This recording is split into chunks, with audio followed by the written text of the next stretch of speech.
En 1902, deux scientifiques français, Charles Richet et Paul Portier, étudient les effets du venin d'une méduse tropicale, Physalia physalis. Leur objectif, comprendre comment créer une immunité. Mais très vite, les résultats les surprennent. Au lieu de s'immuniser, les animaux testés réagissent violemment lors d'une seconde injection. Au lieu de les protéger, le corps se met à s'emballer. C'est la découverte de l'anaphylaxie, un terme inventé par Richet. Du grec ana, contre, et phylaxie, protection. En 1913, cette découverte vaudra à Charles Richet le prix Nobel de médecine. Une première étape dans la compréhension de cette réponse immunitaire extrême, parfois fatale. Bonjour, nous sommes aujourd'hui dans la plus ancienne faculté de médecine de France, créée il y a plus de 800 ans, pour parler de l'anaphylaxie. C'est accompagné du professeur Pascal Demolly, chef de service de l'unité d'allergologie du CHU de Montpellier et membre de l'Académie de médecine, accompagné de Luciana Tano, chercheuse enseignante à l'Institut Debré, que nous allons discuter de cette pathologie sévère, l'anaphylaxie. Allez, venez avec moi.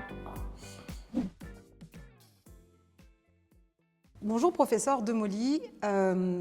Pour le grand public, pouvez-vous nous expliquer ce qu'est en fait l'anaphylaxie et les traitements qu'on peut mettre en place? Alors l'anaphylaxie, en fait, c'est une réaction extrêmement rapide et grave qui apparaît par excès de réaction du système immunitaire lorsque une substance étrangère est introduite, que ce soit un aliment, un médicament ou par exemple un venin d'insecte. Donc c'est une réaction violente qui apparaît quelques secondes à quelques minutes après l'introduction de cette substance et qui se traduit par des rougeurs sur la peau, des démangeaisons, des difficultés à respirer et puis aussi des sensations de malaise. Il peut y avoir une perte de connaissance, il peut y avoir nausées, vomissements, diarrhée. Tout ça va très vite et se complique très vite et nécessite l'intervention rapide des services d'urgence. On est aujourd'hui dans la plus ancienne faculté de médecine de France.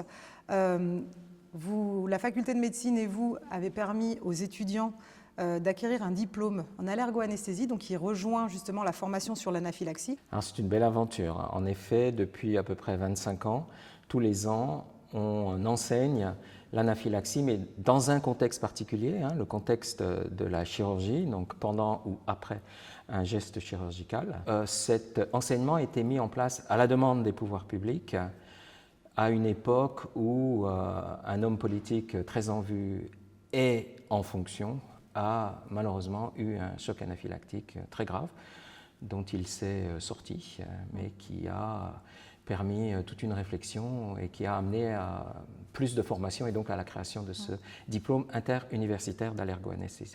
Est-ce que vous avez des avancées à nous donner, des nouveautés ou alors au niveau de la prise en charge des patients? En fait, dans l'unité de recherche INSERM, Université de Montpellier que je dirige, qui s'appelle l'Institut Debré d'épidémiologie et de santé publique, on a une recherche qui est principalement épidémiologique.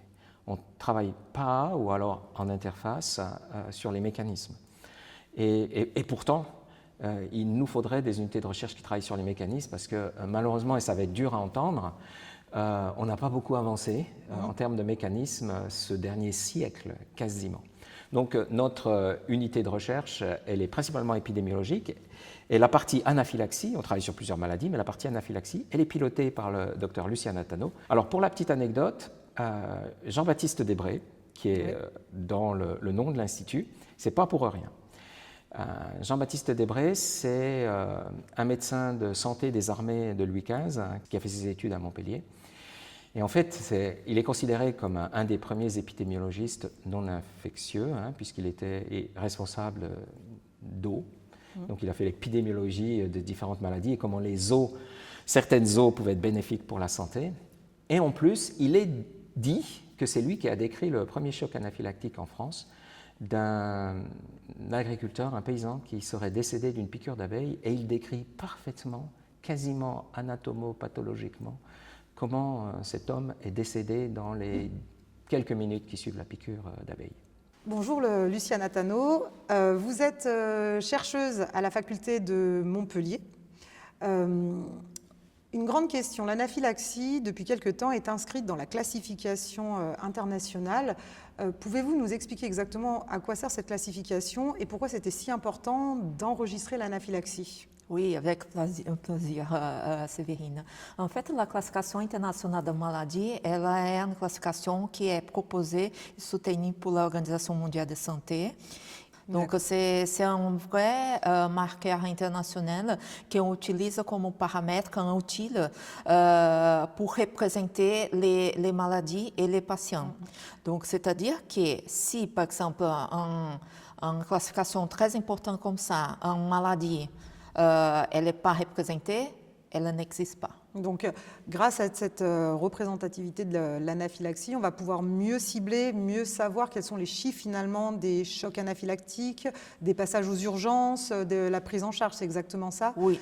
L'anaphylaxie, elle n'était jamais reconnue comme cause immédiate de décès. C'est-à-dire que toutes les publications qu'il y a maintenant ne sont pas forcément fiables. Je pense qu'on va voir les données plus précises avec l'implémentation de la Simmons et je pense en fait qu'on va trouver l'augmentation des décès aussi.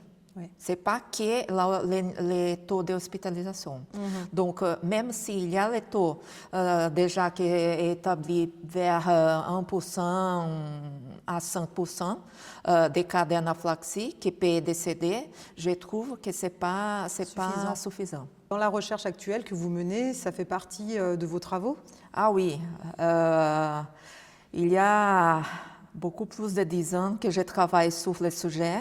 En fait, on essaie de mettre à jour toutes les classifications des maladies allergiques, même les allergènes dans ce type de classification pour bien cibler les conditions allergiques de hypersensibilité. Mais en plus que ça, on essaie d'augmenter la visibilité de cette maladie pour mettre en place les actions de santé de prévention. Par exemple, nous sommes en train de travailler sur les données de hospitalisation en France pour les hospitalisations par anaphylaxie en femme enceinte. Et il n'y a pas quelques données en général. Donc, et ça, même si ce n'est pas trop fréquent, c'est quelque chose qui est très, très dangereux pour l'enfant, bien sûr, et pour les nouveau-nés. D'accord. Vous êtes membre aussi de la WHO, donc l'Organisation mondiale des allergies. C'est grâce à eux qu'on met en place cette semaine de sensibilisation du grand public en France. Est-ce que vous pouvez nous en dire un peu plus sur cette organisation, le travail qu'ils font, votre rôle au sein de cette structure? Oui, bien sûr. Alors, la WHO, l'Organisation mondiale des allergos, elle est en fait une fédération des sociétés d'allergie au niveau mondial. Maintenant, elle compte plus de 100 sociétés savantes et les sociétés associées, par exemple les associations des patients, etc. Donc, en fait, l'objectif de la WHO, c'est essayer d'harmoniser et apporter l'excellence de l'allergo au niveau mondial. Et c'est pour ça qu'il y a vers 10 ans que la WHO commençait à proposer la Semaine mondiale de l'allergologie. Parce que c'est nécessaire de sensibiliser, pas que les spécialistes, parce que nous, on connaît très bien les maladies allergiques, mais les collègues et aussi les grands publics et les grands déciseurs. Et c'est pour ça, en fait, qu'on répétait la thématique de l'anaphylaxie cette année, parce que l'objectif, c'est sensibiliser les grands publics. On ne va pas discuter la côté trop technique, ce n'est pas notre objectif, mais c'est parler avec tout le monde pour diffuser la bonne connaissance de l'anaphylaxie et qui mérite un bon traitement immédiat. En France, que c'est un pays dans lequel l'anaphylaxie était décrite pour la première fois. Et ce n'était pas pour ça que je suis là, bien sûr, mais c'était quelque chose qui me touchait beaucoup. C'est un honneur d'être ici en France parce qu'il y a l'émission Debré qui était déjà décrite par le professeur Desmoulins et être attaché à l'Institut d'épidémiologie et santé publique avec son nom, et aussi être en France, en lequel l'anaphylaxie était décrite pour la première fois. Bon, merci beaucoup. Merci beaucoup en tout cas. Merci. Voilà, je remercie particulièrement le professeur Pascal Demolly et Lucien Natano pour leur participation. J'espère que vous avez pu en apprendre plus sur les anaphylaxies. N'hésitez pas à consulter les autres vidéos sur le site semaine-allergie.fr. Bonne journée!